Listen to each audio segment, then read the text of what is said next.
Hello అందరికీ మా ఊరు రుచులకు స్వాగతం. నేను మీ ఆమని.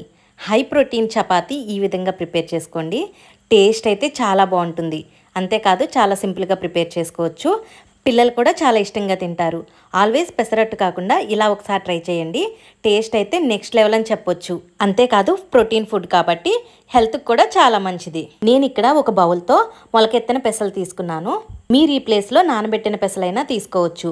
ఆ పెసల్ని ఒక మిక్సీ జార్ తీసుకుని మిక్సీ జార్లో వేసుకుని 3 పచ్చిమిర్చి, 1 ఇంచ్ అల్లం ముక్క కట్ చేసుకుని వేసుకుని వీలైనంత మెత్తగా గ్రైండ్ చేసుకోవాలి. చూసారు కదా, ఈ విధంగా గ్రైండ్ చేసుకుంటే సరిపోతుంది.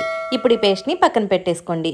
ఇప్పుడు ఒక బౌల్ తీసుకుని మనం ఏ కప్పుతో అయితే పెసలు తీసుకున్నామో అదే కప్పుతో 2 కప్పుల గోధుమ పిండి తీసుకోండి. దానిలోకి రుచికి సరిపడా సాల్ట్, 1/2 టేబుల్ స్పూన్ పసుపు వేసుకుని ఒకసారి మొత్తం మిక్స్ చేసుకుని ముందుగా మనం గ్రైండ్ చేసి పెట్టుకున్న మొలకల పేస్ట్ కూడా దీంట్లో వేసుకుని మొత్తం కలిసేలాగా కలుపుకోవాలి. పెసరపిండి మొత్తం గోధుమ పిండికి పట్టేలాగా కలుపుకున్న తర్వాత కొంచెం కొంచెంగా వాటర్ యాడ్ చేసుకుంటూ మనం రెగ్యులర్గా చేసుకునే చపాతీ పిండిలాగా ముద్దలాగా కలుపుకొని పక్కన పెట్టేసుకోవాలి.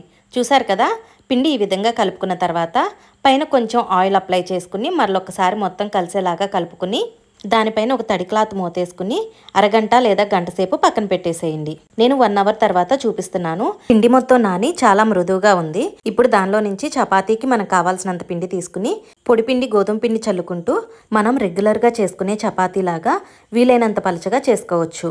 నేనైతే చూసారు కదా, ఈ విధంగా చాలా పలచగా చేసుకున్నాను.